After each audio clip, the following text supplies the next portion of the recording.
Hello everyone, welcome back to the channel. It's AbyssSays here, and in this video I'm going to talk about the 5.4.2 Spiral Abyss and what enemies are in this abyss, how you can tackle them, and what teams you can use to beat this abyss effectively and comfortably. So the blessing of this abyss is that it buffs the plunging attacks, it generates a short wave when the character is using plunging attacks, and also the bottom half also increases the plunging attacks of characters by 75%.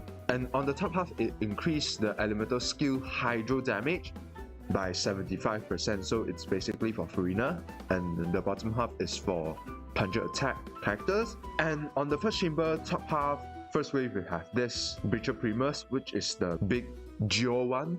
It spawns out a Geo shield at the start, which it can be broken by blunt attacks or the Arcade Alliance attacks like the Fuma and Osea, or you can just like brute force it because the shield wasn't that strong. And also it has 50% Geo resistance and 10% all elemental and physical resistance. On the second wave, we have two Abyss Lectors, one is the Pyro one, another one is the Electro one. Both of them has 10% physical and all elemental resistance, and some of the attacks of this Electro Abyss Lector drains 20 elemental energy from all of your characters. And for the Pyro one, some of its attack will apply a debuff, which when the debuff expires, all of your party members will get damage regardless of if you are shielded or not. You will just get the damage. Unless you are using your burst, you are iframing on your on-field character, then you might neglect the damage, but the other characters in your team will still get the damage. And when both of their HP falls below 20%, they will summon a shield. So the Pyro Abyss Lector will summon a Pyro Shield, the Electro will summon the Electro Shield. The Pyro Shield will be 72% Gauge unit, and Hydro is the most effective way to break the shield, while the second is Electro. Pyro and Dendro is basically useless on this Pyro Shield, like other Pyro Shields. And it has a mechanic that it summons a Fireball, and then it will leave a mechanism on the field. It has 12 Pyro GU, and same like the Pyro Shield, it's like really effective to break with Hydro attacks. I think it's like 3 Hydro units will just break it instantly, and then after it's broken, it will just take 12 dodge unit of the Pyro Shield of this Abyss Lector. It's like really recommended to break it, as it helps you to like break this Abyss Lector's shield. And for this Electro Shield, it's 36 GU of Electro Shield, it's like half of this Pyro Shield, but there's not any elements that could be like the Pyro Shield, where the Pyro Shield has the Hydro element, which is like 2 times GU effective on the Pyro Shield, while the Electro Shield has no elements like that. The most effective one is Pyro, Dendro, and Cryo. Hydro depends on how many Hydro attacks you can apply within a span of time, because it's counted by ticks. It's like one instance of attack is counted by 1 tick, so yeah, 90 times of Hydro attacks will break this shield. If you can apply 90 times of Hydro attacks in 1 second, you can just break this shield in 1 second, like no problem. And on the third wave, we have this Pyro Wild Manifestation. At the start, it summons a non-elemental shield, which I call the White Shield. The White Shield is 115% of the Wild's max HP, and then when it summons the shield, it also generates a field where in the field, all of your team members' energy will be absorbed, so you remain on 0 energy all of the time if you are in the field, and all of your attacks will be boosted by 120%, and there will be an extra 60% for Night Soul attacks. So yeah, Night characters is like really good on this. So yeah, after you have released all of your necessary skills or buffs, then you can just like enter the field and then absorb all your energy, and then you can just like break it like really fast, because there's 120% damage increase, and its max HP wasn't that high either. So yeah, it's like if you can time your burst like after the second wave, these two Abyss Lectors, you can like really effectively beat this wild and it will not be a problem. And on the second half, we have this Aramite Flooring Dancer. On normal circumstances, it has negative 20 physical resistance and 10% all elemental resistance, but when it's entering combat mode, or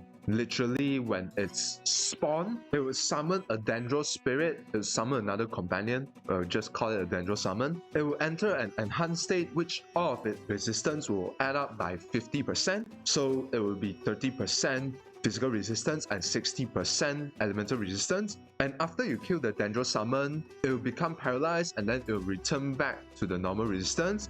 except its Dendro resistance will drop to -50. Usually Dendro enemies will have higher Dendro resistance, but for the Aromites, Dendro enemies will have lower Dendro resistance when paralyzed. And then on the second wave, we have this Jade Plume Terrashoom. On normal circumstances, it has 25% all elemental resistance and 80% Dendro resistance. And it has a mechanic called Activation, where you can see this state on the circular bar under its HP, and electro attacks will feel 2% activation, catalyzed reaction will feel 50%, and pyro attacks will drop its activation bar by 34%, which is 1/3 of the activation bar. So yeah, if you are planning to let it go to the activation state, Pyro wasn't the best option. And after it's activated, it will unleash a really strong attack. There will be 3 types of attack. One is like it swings its head like 3 times. Another one, it dashes to the end of the chamber and then it dashes back to the other end of the chamber. And then the third one, it summons a lot of Dendro bullets, and then after all of these attacks, it will just go paralyzed. And then when it's paralyzed, all of its resistance will drop by 25%. So the resistance will be 0% all elemental resistance and 55% Dendro resistance. On the chamber 2 first wave, we have this Rune Scout, which has 50% physical resistance and 10% all elemental resistance. And then the second wave, we have this Ring Raider, which has 70% physical resistance and 10% elemental resistance. And then on the third wave, we have this PMA, Perpetual Mechanical Array. The only mechanic you have to look out for is that after it reaches like 30 to 35% of its max HP, it will go into a defensive state and then summons 4 Rune Sentinel, I believe that's called. And one of the Rune Sentinel will be highlighted, and only the highlighted one can be damaged. And after you have killed off the highlighted Sentinel, it will become paralyzed and drop 50% resistance. And I forgot to say that on normal circumstances, it has 70% physical resistance and 10% all elemental resistance, and after it's paralyzed, it will have 20% physical resistance and -40 all elemental resistance. On the bottom half, we have this assignment, Algorithm of Semi-Intrascend Matrix of Overseer Network. Oh, this is long. So we just call it the assignment. At the start, it will have 110% all elemental and physical resistance. And after it's like ready to battle, reappearing out of its spawn state, it will have 10% physical and all elemental resistance. And it has a mechanic that it spawns out 2 parts with 10% max HP of the assignment. And then when it spawns out the parts, it will go into invisible state, and then it will increase 200% resistance. So it will be 210 physical and elemental resistance. And after you break the parts, it will enter the recovery state, which is still invisible. It will spawn out 2 Dendro parts. The only way to break the Dendro parts is through catalyzed reaction, which you need electro characters to like break the parts, and then it will just become paralyzed. There will be no reduced resistance when it's paralyzed. It will just return back to its normal state, which is 10% all elemental and physical resistance. And there's one method you can just bypass this breaking part mechanic, which is through catalyzed reaction. When you are able to locate it when it's invisible, you can apply catalyzed reaction to let it be paralyzed like instantly, so you can just bypass this breaking part state. Side note, when you have broken a part, it will generate 4 energy to all your team members. So yeah, just go all out on breaking the parts because you get refunded with energy by the parts. So yeah, and then different from the overall assignment, this invisible state will be much prioritized in the Spiral Abyss, which is like every 1 attack will go into invisible state, and then after it exits the invisible state, it will just unleash another attack and then enter the invisible state again. On the third chamber, first half, we have this Aramite Desert Clearwater and Aramite Sunfrost, which has -20 physical resistance and 10% all elemental resistance. And when their HP falls under 70%, they will go into an enhanced state for 20 seconds, which they have increased attack and increased interruption resistance. And after the 20 seconds after their enhanced state is over, they will become paralyzed, which they will have -50 elemental resistance with their respective element. Like the Sunfrost will have -50 cryo resistance, and the Desert Clearwater will have -50 hydro resistance. but their HP is like really low, so I'll doubt you need this mechanic anyway. And then on the second wave, we have this Fluid Avatar of Lava. It has 70% pyro resistance, and it constantly infuses itself with pyro. So characters like Kazuha, you need to throw the respective element to elemental shred. That will be a disadvantage because you can throw other elements other than pyro. So yeah. On the third wave, we have this Emperor of Fire and Iron. I believe this is its first time in the Abyss. On normal circumstances, it has 10% physical and all elemental resistance and 60% pyro resistance. And on the start, it spawns out a Pyro Shield, which is a 16 unit Pyro Shield, which is not like really high. You can like break it easily with hydro damage. And when it's shielded, it will have 90% physical and all elemental resistance and 140 pyro resistance, which is different from the overworld, which has 20% more. So it's really recommended to break this pyro shield. And after you break this pyro shield, it will become paralyzed and then it returns back to its normal resistance. And after its shield is broken for 20 seconds, it will just dig down into the ground and resurface and then regenerate its shield again. So yeah, you have 20 seconds of damage window when you break its shield. And then on the bottom half, we have this secret source automation configuration device, which also it's new to this Abyss. It has 60% all elemental and physical resistance. And it has a really important mechanic, which it has a state where it summons 2 pillars and then there will be mechanism on top of the 2 pillars. And when you break the mechanics, it will have 90% all elemental resistance shred, which all of its resistance will drop to -30, physical included, and it will become paralyzed for about 15 seconds, and it will lose 15% of its max HP. So yeah, it's really recommended to tackle this mechanic. And to climb up the pillars, you can use like a lot of characters, which I'll list down by here. To get up the pillar, you can climb up with characters from the Children of the Echoes, or with Mavrika, or you can just teleport up like with Keqing, with Lanyan, with Alhaitham, with Kinich, or you can just like jump up like Xiao, Xianyun, Gaming, Kazuha, characters like those. And if you are going like teams without these kind of characters, you can actually climb up the pillars. I know, but it's hard, you need time to practice, which I'll show you right now. So these are the recordings that I've done to test like what character models are good for what methods to climb up the wall. So from my testing, by facing the automaton, the pillar right side facing us is the ledge that could be climbed up by all the tall male characters and some of the female characters. I think the height requirement for the characters to climb up is about 170. Because I can try with Rosaria, as from a non-reliable source, Rosaria is almost exactly 170 centimeters. Whilst like I tried Raiden or other like tall female characters, they are unable to like climb it up after 10 minutes of testing. Rosaria, I'm able to get her like about 10 minutes too, but still I managed to get her. But others I don't think, because I think there's a height requirement which is 170 centimeters. And I've tried Arlecchino, I've tried Mavrika, and I've also tried Sarah, which I did not record, but I've tried Sarah and she got up really easily. And so that's for the tall male characters and the tallest female characters. And for the other ones like short female characters, like of course we only have short female characters, we don't have short male characters, except if you want to count Shell, sorry. The ledge for them to climb up is by facing the automaton. It's on the back right side.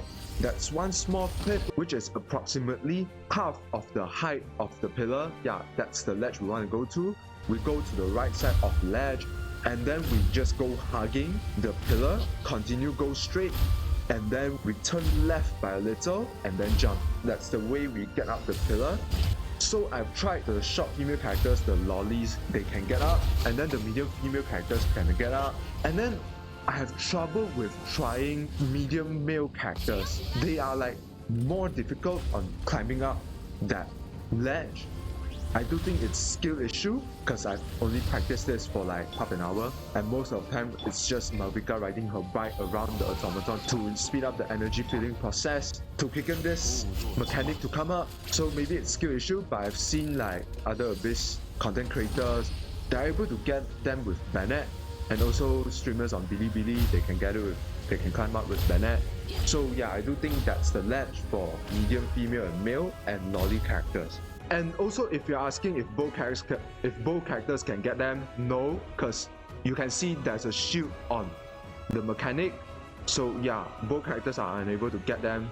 So you might have seen and heard on the clip just now that I've said that Mavrika's riding her bike to boost the mechanic to appear, because there's this another mechanic is that there's an energy bar to this secret source automaton that for 1 second your on-field character is in the Night Soul Blessing state, it will accumulate 15 energy, and after 200 points of energy, it will stop whatever attacks it's doing, and then it will spawn out the pillar mechanics, so you can just boost this mechanic out by having your on-field character in the Night Soul Blessing state.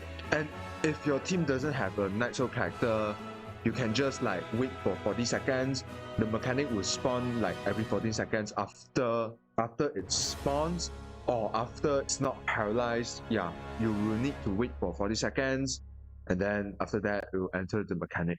So we've talked about the bosses and its mechanic, and now we are going to talk about the teams and what characters are the best on the top and bottom half. But before we start that, I want to talk about our newest upcoming character, which is Veressa. Veressa, from what we know, she's Electro and then she does plunging attack, and then she's a netland character which she has Night Soul, which fits a lot on the bottom half, which needs both Night Soul and Electro. If you are planning to get Veressa and you cannot clear the bottom half like really fast, really effectively, you can wait for Veressa and then use Veressa on the bottom half if you can build her like really quick. But yeah, Veressa is like really good on the bottom half. As for Yansan, I'm still not sure how her buff is like, how much her buffs give. She still needs a little bit more speculation. So yeah. So here I'm not going to talk about the teams one by one, because after I list down all the teams, I realized that all of the teams that can and cannot play have the same reason that why they can't play or why they can play. For the top half, the first type of team that I would not recommend is Pyro team. Like if you're gonna go Pyro DPS or just Mono Pyro, yeah, those are like no. So like Mavrika is not really recommended. Arlecchino, like Garming, and then Linny, Joymia, Tao, yeah, Klee. So characters like those I don't really recommend, because yeah, Pyro Shields and Pyro Resistance. But if you slot in 2 Hydro characters and you say you want to play them and you build them really well, you have them C6, then yeah, go for it. If you have a way to like break the Pyro Shields and then the Electro Shields, then yeah, of course you can play. And the second team I do not recommend is Overload team, because Electro wasn't the best element to break the Pyro Shield. There's also this Electro Shield on the first half, and then you are playing Overload, so like half of your team damage is like not really high. So Overload teams I don't really recommend, so Chevreuse won't be like used on the top half. And then another one is Vaporize team, like teams that mainly use Vaporize like Mulani and Child International. Yeah, those are the teams that I would not recommend like really much. And then the next one is Melt. So like Ganyu Melt or Risley Melt, teams like those I don't really recommend. And also Burning teams, because Pyro Shields are immune to Dendro and Pyro like I said just now. Yeah, these are the teams that I don't really recommend. And the teams I do recommend is Mono Hydro. Of course, there's this Pyro Shield and Hydro is the best. You can just break it. You can go like Nuvla Hyper Carry, or if you have a really good Yelan, you have C6 Yelan, you want to go Yelan Hyper Carry, yeah, no problem. Or you want to go Frina, Yelan, Kokomi, and Kazuha, Mono Hydro team, no problem. If you are going Mono Hydro and you are planning to do continuous runs, like no resets, you don't like change your team, I highly recommend to have a character to break the Electro Shield. You can bring either a Dendro character or a Pyro character, or you can just use an animal character and then you just don't break the Pyrolector's shield that fast. You can throw the Pyro off the Pyrolector and then the Pyro will just like break the Electro Shield for you. I highly recommend like Quick Bloom teams like Cloran, Frina, Nahida, and then another healer like Yao Yao or Baiju, or you are going Shilonen, no problem. Or you are gonna replace Cloran with like Sino or any characters that could go like Aggravate / Quick Bloom, something like that. Like Kaching, yeah, characters like those are okay. And Hyper Bloom is actually like really nice on the top half, but the only thing I would say is that you need a double Hydro. You need at least 2 Hydro characters in the team to like clear it comfortably. Cause like if you are planning to bring like 2 Dendros, you might have difficulty on like breaking the Pyro Shield, cause Dendro doesn't deal like any damage to the pyro shields, unlike Spread, because Electro still does some damage to the shield. So yeah, if we are going like double Dendro Hyper Bloom, I don't really recommend. So I do recommend like a Hyper Bloom like with like 2 Electro or 2 Hydro is the best. Like going for Nahida, Xingqiu, Cookie, and then Frina, or you are using Ayato. I do think Ayato's skill also counts as a Hydro skill damage, so I think that this Abyss buff is like really good for him. Or you are going to do like Nahida, Frina, Kokomi, Cookie. So Hyper Bloom teams with double Hydro, yeah, generally like works really well. And then another team that I think is like really good is like Freeze Team, because Freeze Team will at least have one off-field Hydro character like Kokomi and Frina. Like these characters are like really good for breaking the Pyro Shield, and their Hydro application is like actually enough to break the Emperor of Fire and Iron shield. And if you have difficulty on breaking the Pyrolector shield, you can just freeze them at the start, and then before that they are going to summon the shield, you can just like freeze them, and then when they are frozen you can just apply Hydro, and then Kazuha could swirl the Hydro off them, and then Kazuha's burst Hydro swirl will like effectively help you to break the Pyro Shield, and then your cryo attacks could like break the electro attacks like really good. So yeah, on the top half, Mono Hydro team, just to remember you need to bring characters to break the electro shield. And then you have Aggravate team with a Frina or Kokomi on the team, at least a like really good off-field Hydro applicator, or a double Hydro Hyper Bloom team. And other teams, I think like if animal DPSs, I think they are okay. If we are bringing like Frina in the team, then I think Hydro DPSs like Xiao or Wanderer, I think they are okay because they can swirl. I think because swirl still do something on the shield, but not really effective. But if you are grouping both of the Abyss Lectors like really close together, they can swirl each other's shield off each other, which I think is like really effective. Taser teams, I think Taser teams are like, I think they are like okay if you can like swirl the Pyro off the Pyro Abyss Lecter shield to break the Electro Abyss Lecter shield. So yeah, that's the only thing you have to look out for Taser teams. So yeah, that's all the teams that I can think about on the top half.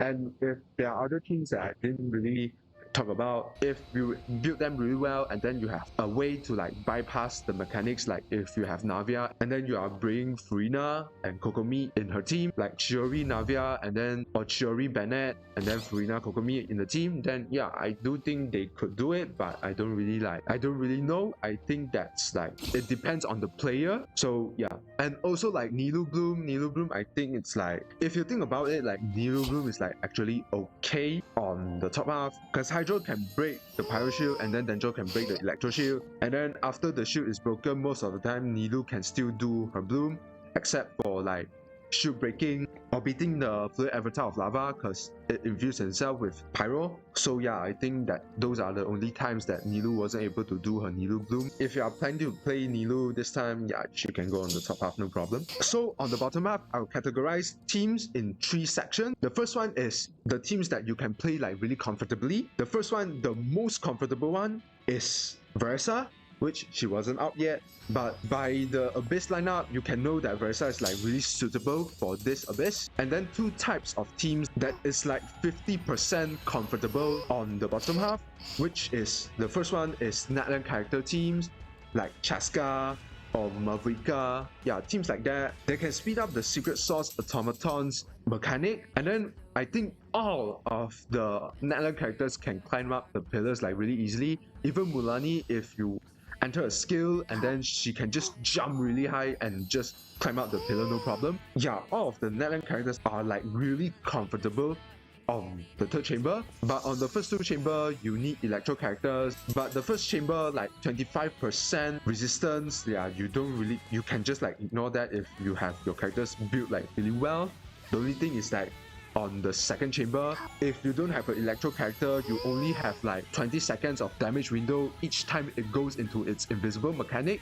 So yeah, you need your really strong DPS on the second chamber. If you can do it, you can just like reattempt your chamber 2 with a team with electro characters, or you can just substitute any characters with an electro character in the team.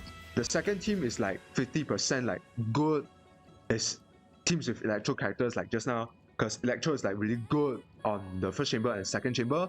Unless you are bringing like Electro and Pyro at the same time, then the first chamber is like not really good for you, because Pyro just cancels out its activation state.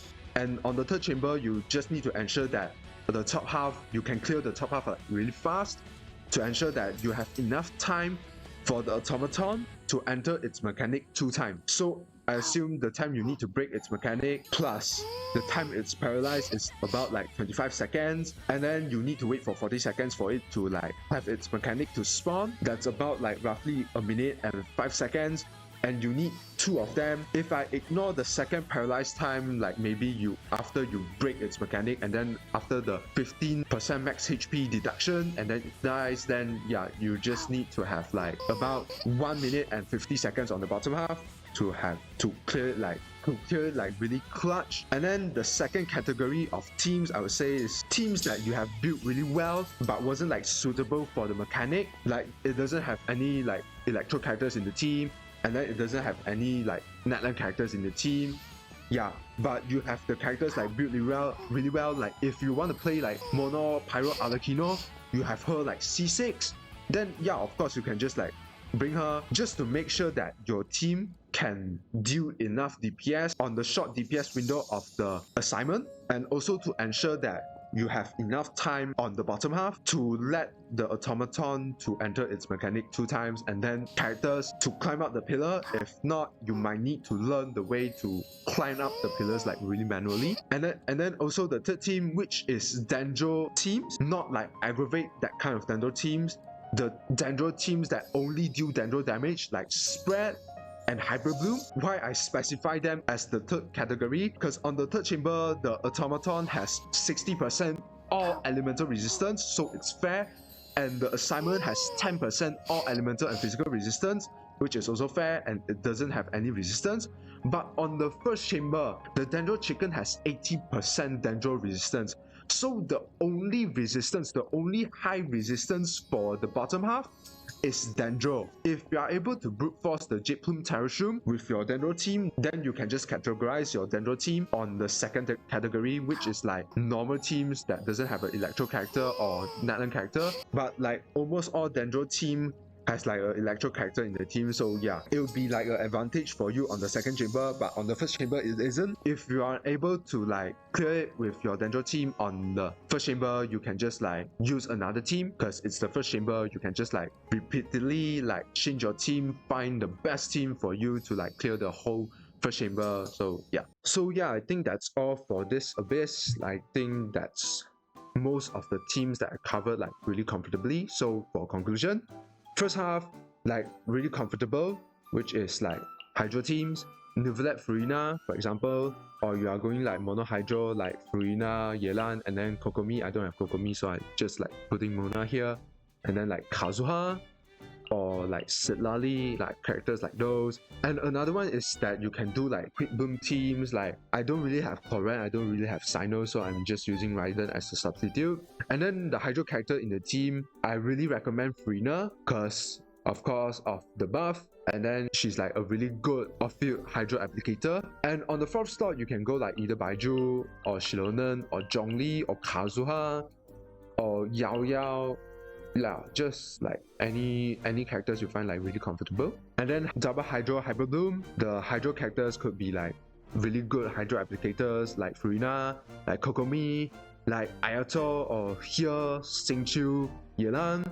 Hydro characters like them, like, yeah, like really good. And then also like the freeze team, I don't have a really proper freeze team, so just don't judge me. Just imagine that this is Ayaka, and then like Furina, Shilonen, and then Shenhe, or you are going like the old perma freeze, like Ayaka, Shenhe, Kazuha, Kokomi. Yeah, they still work. And then Swirl teams, I think like it's okay, because on the first chamber, both Abyss Lecter can swirl off their elements and break their shields like each other. But just remember to bring like a Furina in the team. That's what I really recommend if you are going Swirl.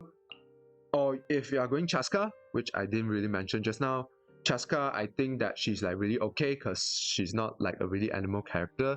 You can just bring like Cryo, Hydro, and a Bennett in the team, and then she can just like kill the top half for you.